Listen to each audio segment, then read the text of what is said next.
Helping my dad and brother clean up my grandma's backyard, I lifted up a chunk of the cut-up trunk of a tree that had been blown over in a storm years earlier, and was greeted by dozens of bugs as they scrambled away from their disturbed home. Insects and their ilk never really bothered me like it did other girls, but when a centipede more than half a foot long quickly crawled from under the log and onto my arm, its red head, black body, and orange legs gleaming in the afternoon sun, I panicked, dropping the wood and trying to swat it away with my other hand, and just as I struck it, it bit me right above the elbow.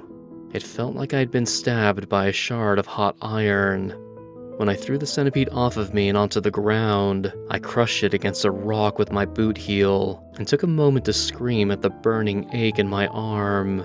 My dad cleaned the bite and got me an ice pack for it, and I finally had to leave the rest of the work to them as the throbbing pain drove me to distraction.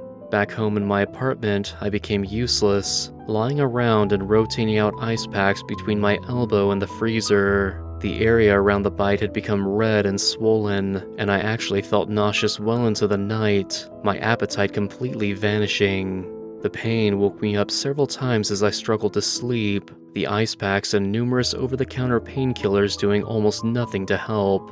The inflammation and swelling grew, my arm in pain, but the bite itself becoming numb, making me wonder if I would have to go to the hospital, or even call an ambulance with how hazy my mind had become. When I woke up the last time, I could feel my arm moving, yet the rest of my body felt sluggish, almost paralyzed.